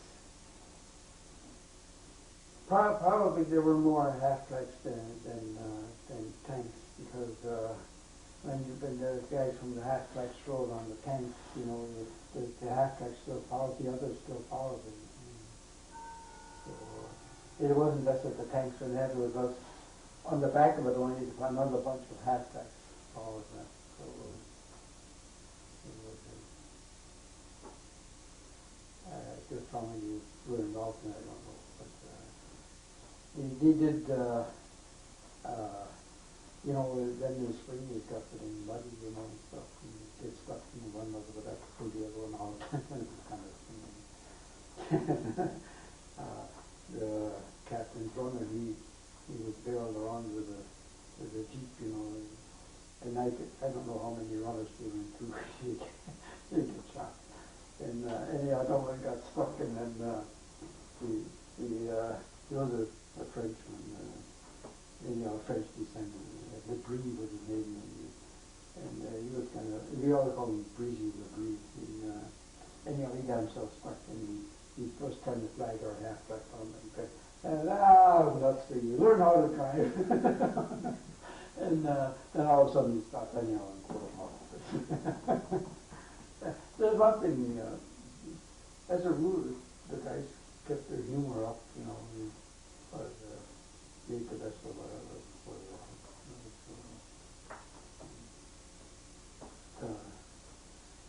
You know, if everybody be sit there and down in the dumps, it would be a good situation, you know. Yeah, it's amazing how close, you know, the guys get to one another. You live with your squad real close, day and night, you know. When you would stay in a house or something, probably the whole squad was in a room this big, you know. How many guys in a squad? Seven. And so, you know, and they became pretty close.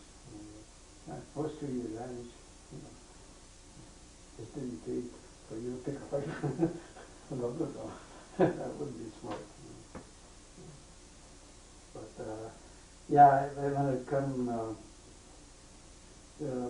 battle time, there was really no rank anymore. All the stripes were off their sleeves. Even the lieutenants had their bars off, and everybody was worried about their height, you know. Naturally, they try to pick off the leaders before they pick up a private, you know. So they were just the spirit of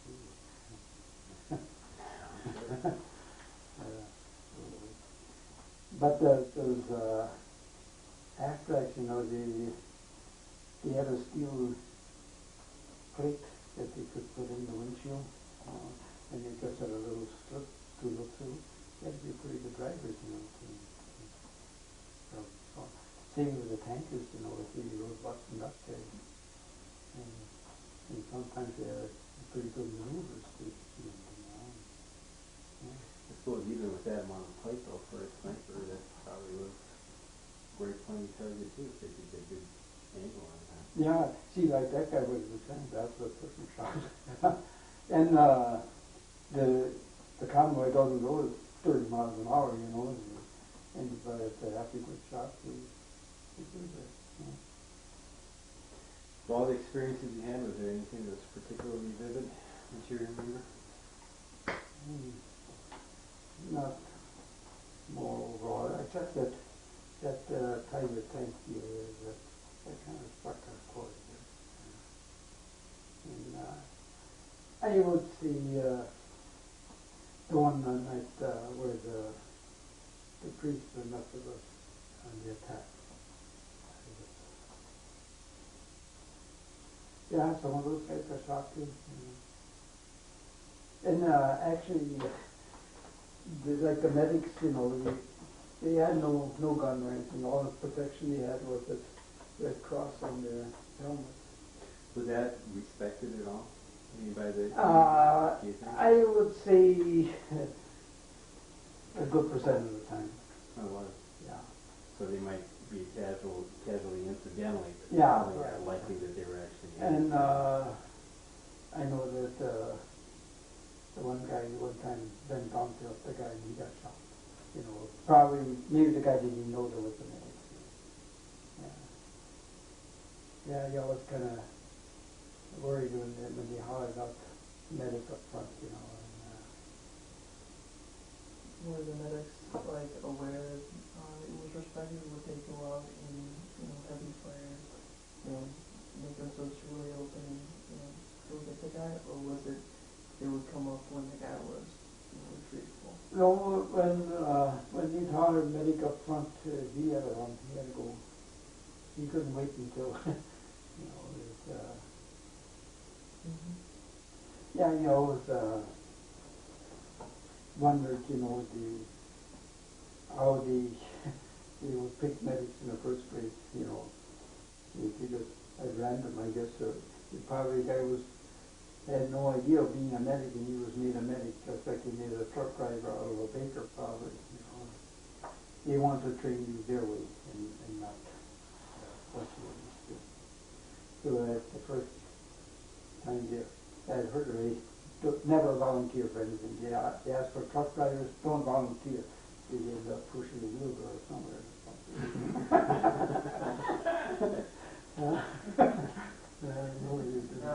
Anything they trained you on, was it ever at any one point useful in anything later in life that you did? From other training I got there, anything useful for me in life? I don't think so. And see the shortage of bazooka men, that's probably what occurred. Yeah, I don't know.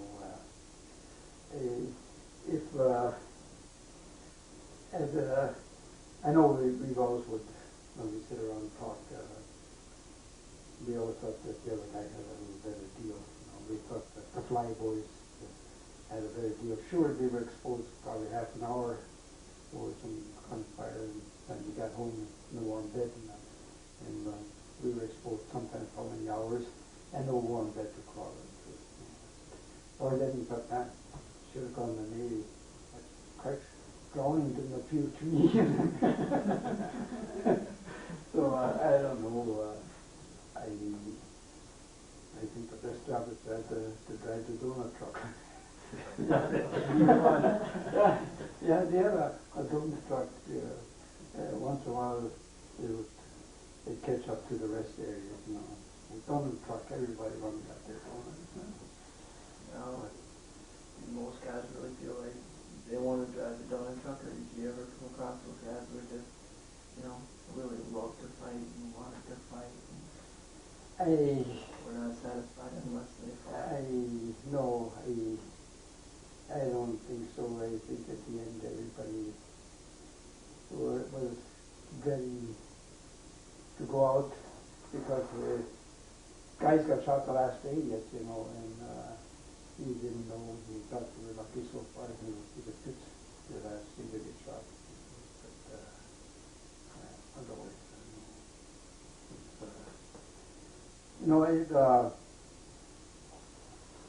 it's only time actually when you didn't have more guys. We always kind of felt comfortable, or shouldn't say comfortable, but safe or more secure when you always would stay with the group, But when they sent out patrols or something, I know right away that I think we weren't to deal more in a week, and had to go on a patrol.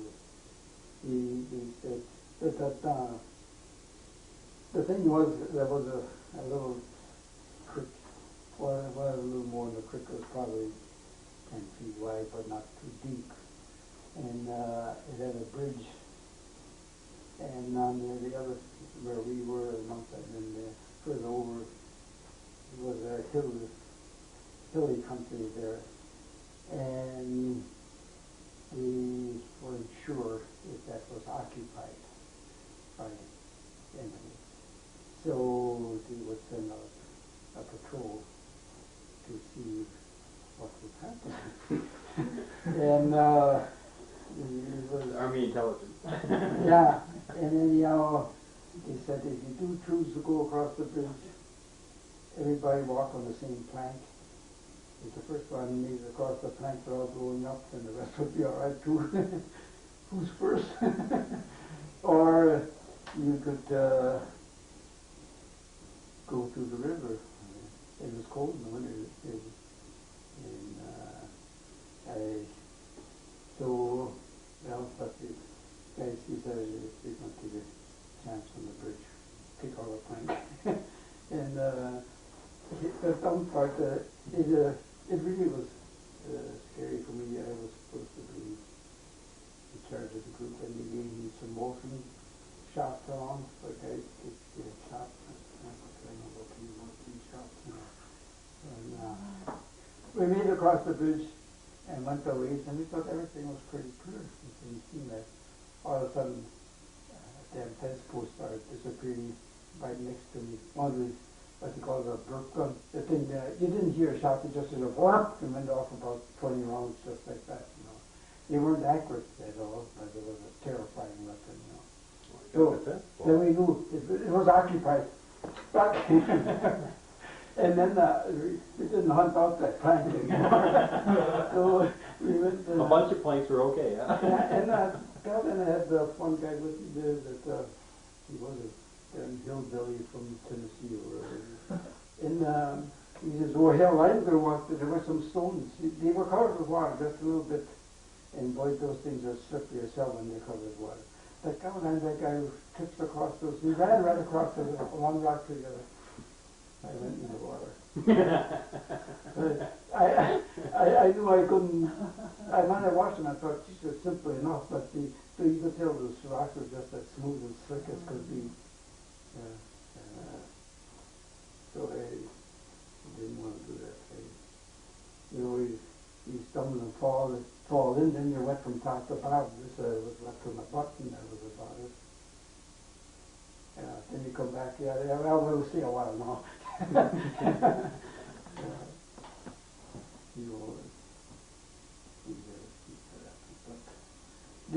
That was a daylight patrol, but those night patrols, they were the kids.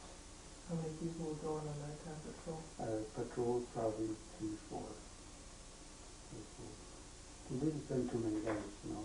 No sense in losing 5 or 6 guys and 3 or 4.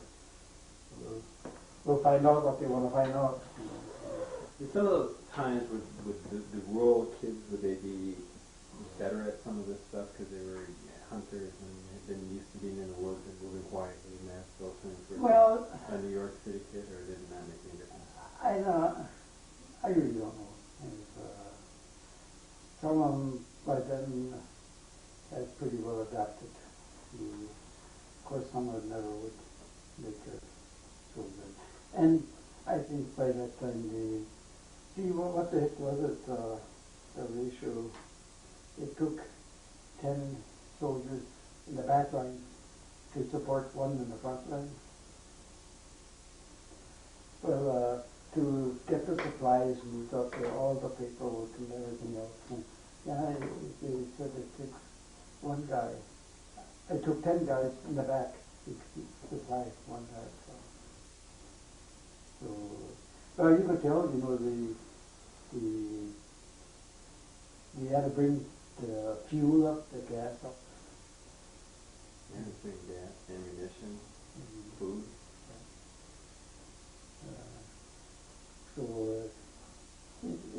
By then, you know, those were guys that probably weren't going to be any good as far as the combat. They probably got stayed behind them. Something I don't know what they want to call it. Yeah, it took a lot of people to As far as the equipment that you guys had, did you think that was good? Did you think that the Germans had better stuff? Were you guys outfitted adequately? No, let's see, our M1 rifle was far superior to their rifles I would have brought home. Mauthausen. Oh, really? For one thing, there was no recoil, and it was a semi-automatic. You know, you had to pull the trigger every time, you know. And it was proven that it didn't follow up or use it. Go too loud because the shooting, you know. Yeah, because I didn't feel too good about it when I gave up my M1 for that carbon. How did the carbon work? Did you shoot as far? No. It just had a little clip in the so that was and yeah, you could tell there wasn't the old Springfield. I know that M1 rifle that first was produced when I was it just came. I think they had one rifle in the company down in Texas with training, and only the caddies or the guys that were twice the close to the sergeant got to shoot it. We had to shoot with the old Springfield, and that thing was good. Oh man, we always did from their canteen covers. Why'd you carry the canteen in? We always took the cover and put it over the back of the stock to absorb from the shot. There was one little guy. I don't think he weighed more than 120 pounds probably. Every time you fired, you just set him back every notch. Yeah, that thing kicked crazy. But you didn't use an M1. I mean a Springfield overseas. I didn't know M1. And then after that, I don't even know what rifle is now. A lot more sophisticated than that. And then they had this, what they call it, Browning automatic rifle. They call it a BER, a bar, or BER. And it was sort of like a machine gun. These had it on a tripod or a bipod. And you couldn't shoot it on the run, so you had to set it down because that thing had to be pretty low. That was kind of a fearsome one. But outside of that, I can see that was about the most inaccurate piece of equipment. Did the Germans have a better weapon in their cannon strike Than the what? than the bazooka? They had the grenades that I could tell you they called a potato masher. And I don't know if they had anything like that. I don't know. See, afterwards, they came out with these, I don't know how long they were, but they had the, what do you call these, anti-tank guns. I guess they were mounted on two-wheel trailers or something. I never saw them. And they could take out a tank. They didn't have to hit them in the track or anything. We couldn't have it that long. I don't know I don't know what the setup was with the Marines, if they were trouble to take a long time to move. They had to be pulled by something, you know, and to set up took a little while. But I think that they were very okay. From what the guys were saying. You know, some of these things kind of came down the grapevine, you know.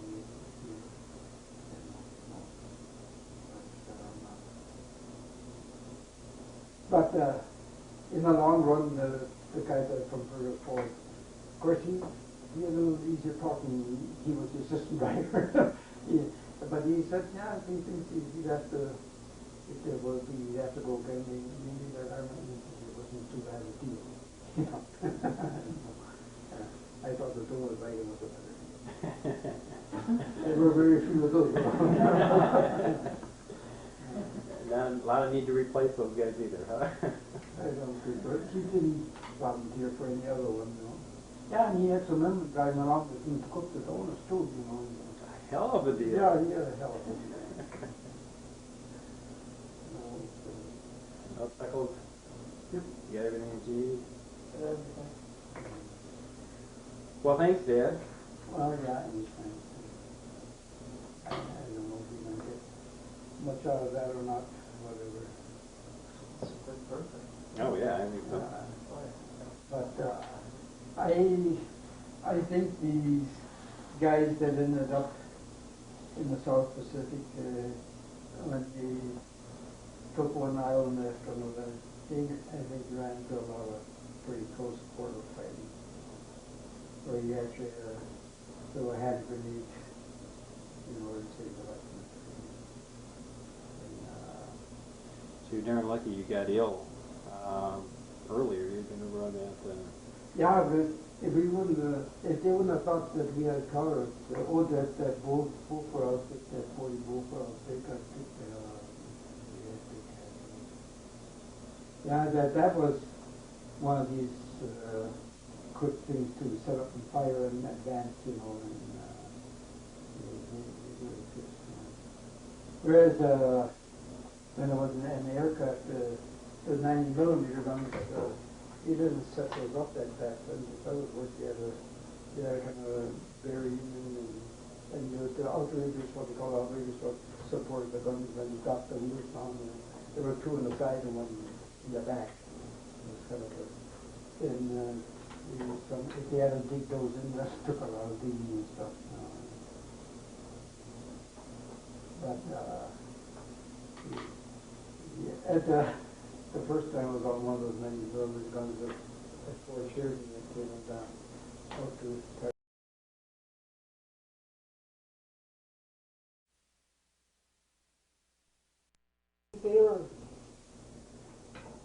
the director, they can be automatic or whatever, director control. They had a director, and there's where all the brain stuff was. It said in how far the thing was, how fast it was going, supposedly, what the height was, what the range was.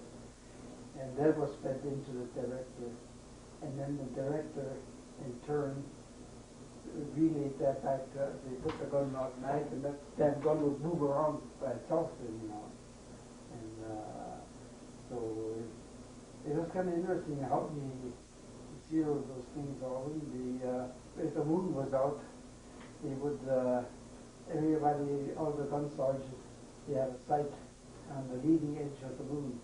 And there's where the director got his information from, and then but that night they fired without the director, and they had a seat right next to the gun barrel, and with a clock in front to keep the height, and you had handles that you turned the wheels like this, and you had every time the gun went off, it practically blew you off the seat. The concussion of it, quite my ears rung for a couple of days afterwards. It was terrible. Yeah, you had a see the director somehow just sent the information on that clock, and you were supposed to keep those needles matched, you know. And man, that thing would jump around, and you'd crack the head off them. But